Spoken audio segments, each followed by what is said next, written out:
नमस्कार मेरे प्यारे किसान भाइयों, मैं हूं आपका किसान दोस्त जितेंद्र। आपको स्वागत करता हूं इंडियाज़ फार्मिंग चैनल में। दोस्तों, आज मैं एक प्रगतिशील किसान के पास आया हूं जो कि आम खेती को छोड़ के वो वीएनआर गोवा की वो खेती करते। दोस्तों, बागवानी में काफ़ी प्रॉफिट है, इसके लिए उन्होंने आम खेती को छोड़ के उसने बागवानी शुरू किया और वो भी वीएनआर गोवा पे उन्होंने चालू किया। तो चलिए दोस्तों, आज किसान भाई से मिलते हैं और उनसे वीएनआर गोवा के बारे में ए टू जेड इन्फॉर्मेशन लेते हैं। सामने से जो भी किसान भाई देख रहे हैं उनको आपका एक छोटा सा परिचय पहले बता दीजिए। जी सर, जी। मेरा नाम पुरुषोत्तम बम्बोरिया है, खाचरोद जिला उज्जैन, एमपी से। अ, हम वीएनआर गुआवा की खेती करते हैं। जब परंपरागत खेती हम करते थे तो उसमें हमें कोई ज़्यादा फ़ायदा नहीं हो रहा था, तो हमने सोचा कि हम बागवानी में आए, इसीलिए हमने वीएनआर की खेती चालू की। सबसे पहले मैं ये जानना चाहूँगा, जैसे आपको ये वीएनआर गोवा के बारे में, खेती करने के बारे में आपको इन्फॉर्मेशन कहाँ मिला और ये फ़ायदा करके कौन बताया, या आप कहाँ से आपको इन्फॉर्मेशन मिला एक्चुअली? जी सर, हमने पहले तो पेपर वगैरह में पढ़ा था और उसके बाद में हमने आसपास के गए गांव वगैरह में भी विज़िट किया था। तो वहाँ पे हमने देखा और उन किसान भाइयों से हमने जाना कि इसके बारे में जाना और अ, इसके प्रॉफिट के बारे में जाना हमने। तो हमने फिर सोचा कि परंपरागत खेती को छोड़कर हम यही खेती करें। जैसे मैं आपको शुरुआत से ही कुछ सिस्टमेटिक वे पे पूछना चाहूँगा। जैसे आपने प्लांट खरीद के लाया, उससे पहले आपने लैंड प्रिपरेशन कैसे किया था, बताएंगे?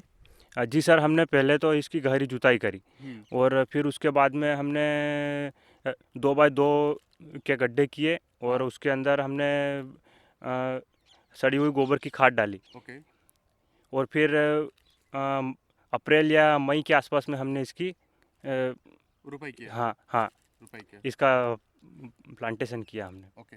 और इसकी एक उचित दूरी भी है, मतलब 8 बाय 10 भी है या 8 बाय 12 भी लगा सकते हैं। तो हमने सोचा कि इसके अंदर हम इसको सघन बागवानी के अंदर ले, तो हमने इसकी 8 बाय 10 पे इसका प्लांटेशन किया है।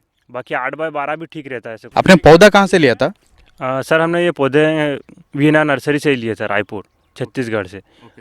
उस समय इसका प्राइस था सर, हमें 170 रुपये के आसपास ये पड़ा था।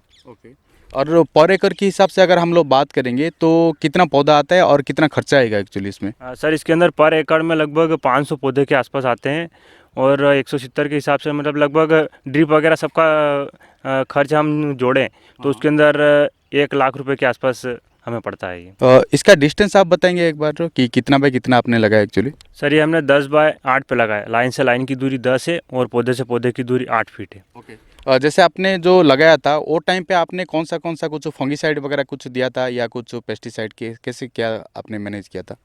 सर, इसके अंदर हमने जब लगाया था तो देसी खाद वगैरह दी थी और उसके बाद में थोड़ा बहुत फंगीसाइड वगैरह दिया था, बाकी और इसके अलावा कुछ भी नहीं दिया था।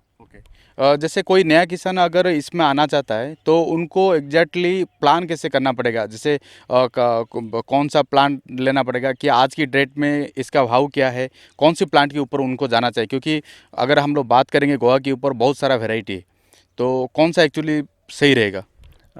सर, आजकल मार्केट में बहुत सारे गुआवा आ गए हैं, लेकिन ये वाली क्वालिटी क्या है कि इसकी कीपिंग क्वालिटी भी ज़्यादा रहती है और ये यहाँ से ट्रांसपोर्टेशन में मतलब बहुत दूर तक भी जा सकता है और इसका लगभग आज की डेट में प्राइस 50-60 के आसपास में चल रहा है इसका अभी।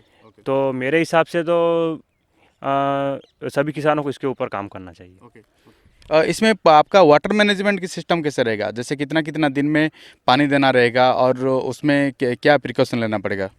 सर, इसके अंदर जब हम प्लांटेशन करते हैं उस समय तो लगभग 30 से 40 मिनट हम अगर इसके अंदर ड्रिप भी चला देते हैं तो उसके अंदर हो जाता है, लेकिन जो ये जैसे जैसे ये इसका ईयर बढ़ता है उस समय हम इसको लगभग एक दिन में 2 घंटे भी अगर दे सकते हैं या फिर एक एक दिन छोड़ के भी दे सकते हैं तो कोई दिक्कत नहीं है। अगर हम लोग खाद उर्वरक का अगर बात करेंगे तो खाद उर्वरक में आप क्या क्या देते हैं इसको? सर, खाद वगैरह में हम इसको 19-19 52-34 बस यही देते हैं, इसके अलावा और कुछ या फिर कोई थोड़ा बहुत माइक्रोन्यूट्रिएंट वगैरह ले लेते हैं, बस इसके अलावा। और उसका रूटीन क्या रहता है, कितना कितना दिन में देते हैं? सर, वो लगभग 10 से 12 दिन में हम एक बार देते हैं इसको। अगर खाद उर्वरक के बारे में अगर हम लोग बात करें तो पर एकड़ के हिसाब से कितना आपका, मतलब जैसे आपने 19 बोला, तो ये कितना आपका ईयरली खर्चा आएगा? सर लगभग इसके अंदर हम 5 से 10 हज़ार के आसपास में इसका मान के चलते हैं एक साल में। साल में? हाँ, 5 से 10 हज़ार। ओके। अभी मुर्दे पे आना चाहूँगा, मुर्दे की बात जो मैं पूछना चाहूँगा, जैसे पर प्लांट आपने लगाया, तो पर प्लांट में आपका ईयरली कितना खर्चा होगा, अराउंड कितना खर्चा होगा, और आपका कितना फ्रूटिंग आ जाता है पर प्लांट में? सर इसके अंदर 18 महीने के आसपास में तो इसके ऊपर फ्रूटिंग नहीं आता है। 18 महीने के बाद में जब हम इसको लेते हैं तो फर्स्ट ईयर 5 से 8 किलो के आसपास अपन मान के चलते हैं इसके अंदर। 5 से 8 किलो हो जाता है। और अगर हम इसका खर्च की बात करें, अगर हम इसको किलो के ऊपर डाइवर्ट करते हैं तो लगभग 20 से 22 रुपए किलो के आसपास में इसका खर्च बैठता है सर। या मतलब इसके अंदर बेगिंग, सबसे पहले इसके अंदर फोम लगता है, फिर पॉलीथीन लगती है, उसके बाद में फिर ये अपने न्यूज़पेपर लगता है, और यहाँ से मतलब जैसे ट्रांसपोर्टिंग वगैरह का चार्ज मतलब समझ के 20 से 22 रुपए के आसपास में इसका खर्च बैठता है सर। अगर हम लोग बात करेंगे वीएनआर गोवा में, हमारा डिजीज़ क्या क्या रहता है, क्या क्या रिस्क रहता है इसमें एक्चुअली? सर इसके अंदर वैसे तो कोई ज़्यादा कुछ बीमारी नहीं आती, बस फंगीसाइड वगैरह का स्प्रे करना रहता है। और बाकी अगर हम जड़ों की बात करें तो इसके अंदर किसी वजह से वैसे अमूमन आता नहीं है, लेकिन अगर किसी वजह से वो आ भी जाए, निमाटोड वगैरह की समस्या ज़्यादा रहती है इसके अंदर, तो उसका भी ट्रीटमेंट हो जाता है, ऐसी कोई दिक्कत नहीं है। या फिर उसके लिए क्या रहता है एक्चुअली, मेडिसिन वगैरह कुछ रहता है?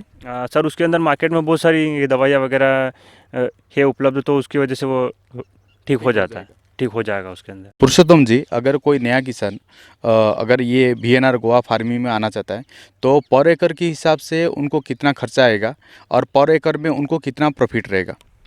सर इसके अंदर हम एकड़ की बात करते हैं तो 1 एकड़ में हमको लगभग प्रॉफिट होता है 5 से 6 लाख रुपए के आसपास में। और इसके अंदर खर्च आता है लगभग 25% के आसपास में, तो अपन मान के चलते हैं कि 1 लाख रुपए के आसपास में इसका खर्च बैठता है सर। ओके। जैसे ये आपने जो बताया, ये शुरुआत की 1-2 साल में शायद ये है? हाँ सर, ये पहले 1-2 साल में रहता है और फिर बाकी 3-4 साल बाद में मतलब ये वाला बढ़ता जाता है। तो 6 से 8 लाख रुपए के आसपास में मान के चलो अपन। ओके। जैसे आपका प्रोडक्शन बढ़ेगा, खर्चा भी शायद बढ़ेगा, क्योंकि आपका जी, क्योंकि इसके अंदर प्रोडक्शन बढ़ता है तो उसके अंदर ये वाला खर्च जो इसके ऊपर लगता है, ट्रांसपोर्टिंग वगैरह, बाकी इसको पैकिंग वगैरह का, तो ये खर्च भी बढ़ेगा इसके अंदर। ओके। जैसे आपको कुछ दिखा रहते हैं, ये कवर वगैरह करके रखा है और ये पॉलीथीन वगैरह रखा है, ये क्या है एक्चुअली, और ये क्यों लगाते हैं? सर इसके अंदर ये सबसे पहले हम फोम लगाते हैं, उसके बाद में फिर एंटी फॉग लगाते हैं, और फिर उसके बाद में हम इसके ऊपर न्यूज़ पेपर से इसको आसपास से कवर करते हैं। क्या काम है एक्चुअली? तो सर इसके अंदर ये जो फोम है, इससे फोम से अपन जैसे ट्रांसपोर्टिंग वगैरह करते हैं, तो ट्रांसपोर्टिंग में इसको स्क्रैच वगैरह ना लगे इसके लिए लगाते हैं। और बाकी ये जो एंटी फॉग है, इसका काम ये है कि इस फल को फल मक्खी बाकी और दूसरी चीज़ें जो ये सड़े नहीं उससे, इसके लिए लगाते हैं उसको। और फिर उसके बाद में हम न्यूज़पेपर का उपयोग करते हैं, ताकि ये जो सनलाइट है ये इसके ऊपर डायरेक्ट ना पड़े, और इसके आसपास का टेम्परेचर मतलब ठंडा करने के लिए। ओके। जैसे सामने से कोई भी किसान भाई देख रहे हैं और वीएनआर गोवा की फार्मिंग में आना चाहते हैं, तो उनके लिए आपका क्या मैसेज रहेगा? जैसे मैंने कुछ क्वेश्चन आपको पूछना चाहिए था या कुछ जानकारी आपसे लेना चाहिए था, मैं आपको पूछा नहीं, और आपके पास कुछ एक्स्ट्रा इन्फॉर्मेशन है तो आप उनको बता दीजिए एक बार। सर मैं सभी किसान भाइयों से यही कहना चाहता हूँ कि जैसे हम परंपरागत खेती करते हैं तो उसके अंदर लागत ज़्यादा हो रही है और प्रॉफिट कम हो रहा है। तो मैं उनको कह सकता हूँ कि वो बागवानी में आ सकते हैं, क्योंकि इसके अंदर पहले तो हमें इन्वेस्टमेंट करना पड़ेगा, लेकिन बाद में इसका प्रॉफिट अच्छा आता है।